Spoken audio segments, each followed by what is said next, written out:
the story of me agreeing to get an older woman pregnant and then her trying to ruin my life. When I was 23, I had a one-night stand with a girl from my hometown named Maria. We both knew it was nothing more than that, and we didn't speak after. Several months later, I received a text from her saying that she hadn't been lucky in love and she wanted a baby before it was too late. So she asked if I would get her pregnant and I wouldn't have to bear any responsibility, like a sperm donor. I considered it and I first thought no, but after some time to think about it, I thought it'd be the right thing to do for someone struggling. So we filled out an ironclad agreement and basically I wouldn't be responsible at all. A while later, she told me she was ovulating, and then a few weeks after that, she told me she was pregnant and it had worked. I went back to California for work, and we didn't speak after that. Unbeknownst to me, she contacted my family behind my back and invited them to the baby shower.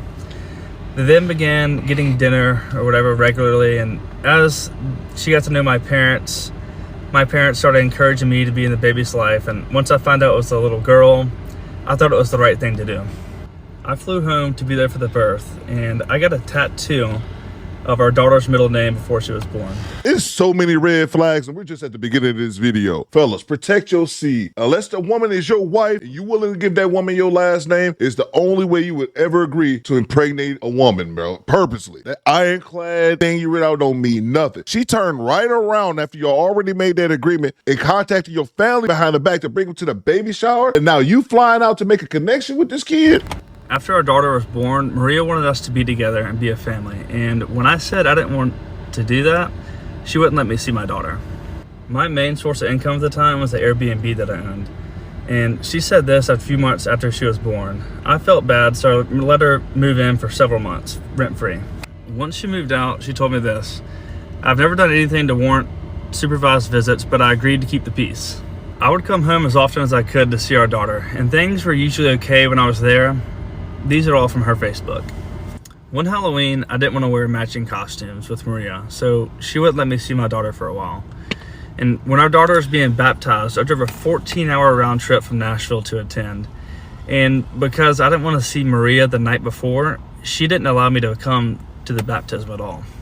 Soon after this, she served me with child support, saying that our original contract wasn't valid because our daughter didn't have a social security number yet. And I didn't fight her on it. I didn't have the time. I was living away. I ended up paying her $10,000 up front and $750 a month. I was able to move home soon after that, and I began seeing our daughter regularly. Everything was going really well until I got a girlfriend. Even though she had a boyfriend who was regularly around our daughter, she said that my girlfriend couldn't be around our daughter. I was able to get our daughter for an afternoon, and Maria asked what I was doing. I told her that I was with my girlfriend and we were at Lowe's together. She freaked out. I said I'd bring her daughter back to her as soon as we were done, but instead Maria drove to Lowe's, apparently called my dad, and was running up and down the aisle screaming. I don't know what actually happened, but she was freaking out, just blowing up my phone, thinking she was in danger. And keep in mind, my girlfriend is a mom as well as a nurse. Our daughter was never in any danger. It ain't about that, bro. I offered Maria and my girlfriend to get to know each other so they'd be comfortable, with my daughter being around. She immediately said no and, called my girlfriend a word that rhymes with chore and refused to get to know her. Maria then made a public post saying that I was a deadbeat dad and that I hadn't seen our daughter in weeks. Here I am with our daughter just a few days prior to this post. I also left my best friend's bachelor party a day early so I could be home for Father's Day, and she still wouldn't allow me to see her. She even said this to my grandmother. She had her friends comment mean things on my girlfriend's social media multiple times, even though my girlfriend has never been anything but nice to Maria. Because Maria tends to do this, I want to make sure that she doesn't twist the story and make it seem like I abandoned our daughter. I recently found out that our daughter isn't mine. I don't know who the dad is, but I've had 2 paternity tests done, and they both say this. I believed Maria when she told me that I was the only possible father. The situation was weird, but I was always happy to be a dad. I knew that Maria already knew she was pregnant. She had to have, when she asked me to get her pregnant. I didn't think that was something that someone would lie about to another human being. Not only to me, but my entire family as well. Everybody's distraught about this.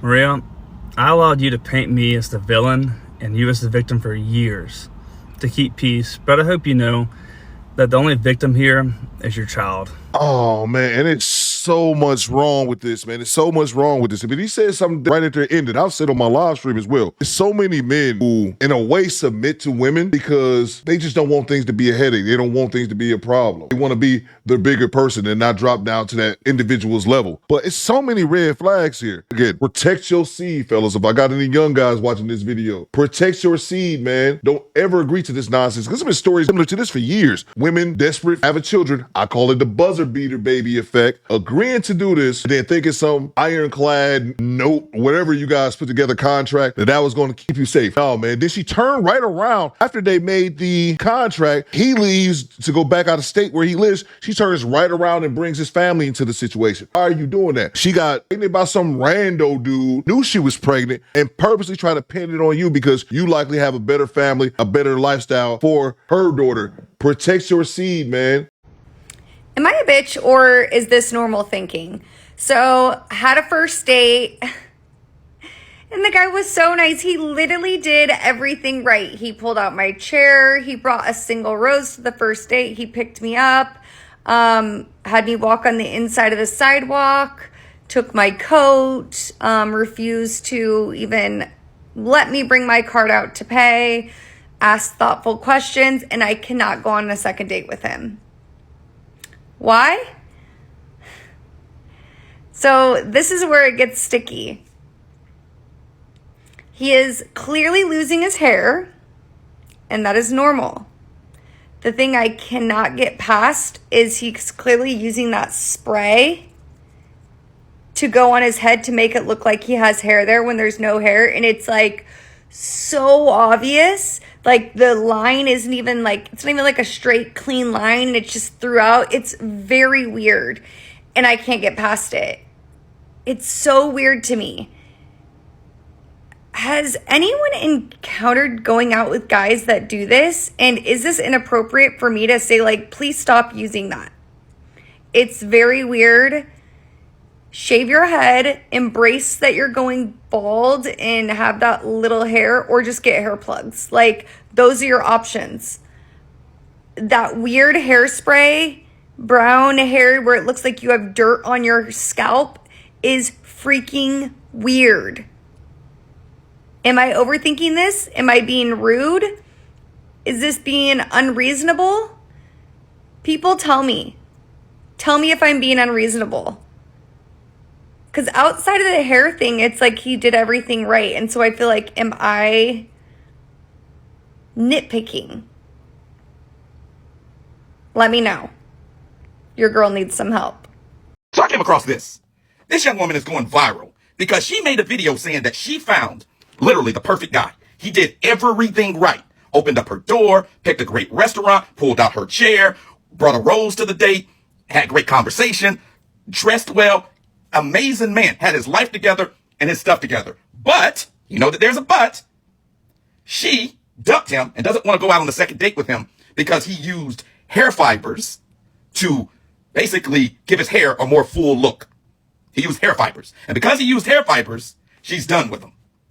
Let me say something about this. She asked, not me, she asked, so TikTok chill. She said, does that make her a biatch? Yes, ma'am, it does. It does. Because guess what? He can go to Turkey and for $4,000 get a full head of hair. Or he can get a man unit. But what's worse is she has extensions in her hair. She has fake lashes. She has on makeup. She has fake nails. She's got her eyebrows shadowed in and done. So you're going to say something about a man who cannot control, men do not control the lossage of hair. It's on your mother's father's side. You're going to say something about him having hair fibers in when everything on you is fake? Hypocrite. Really? And he made a great call in that video, pointing out hypocrisy. Okay, my man's hair is thinning. Here's a news flash. 60% of all men over the age of 35 are losing their hair at one point. Hell, over 40, my hair isn't as thick as it used to be. It is what it is. Majority of men have some type of balding going on after a certain age. If you're 40, 50, 60, still with a robust hairline and head full of hair, you are definitely one of the lucky ones. So many women lack self-awareness on top of wanting perfection in a man when they're not perfect their damn self. He had all those good qualities personalities, except his hair wasn't to your liking. Really, and you don't look like, spring chicken either. On the comment I thought was pretty funny. Eric says, what would you tell him or say if he dissected the way you did your hair, or he said he didn't like the way you applied your makeup? Is it the same or different? And someone says in the bottom comment, I know, right? Bert called and wanted his eyebrows back. That was one of the first things I noticed, was that her eyebrows was filled in. I didn't even notice the hair coloring, like another woman points out in the comments. She says, you are so right. She has blonde hair and it's obviously not her real hair color and looks weird against her skin. I wouldn't even notice that as a dude, but I definitely noticed fake eyelashes, the filled in eyebrows, and then fake nails as well. So it's crazy. You did that man a favor. He dodged a bullet. But you guys let me know in the comments. What do you guys think? Do better, Squadron. Fall out.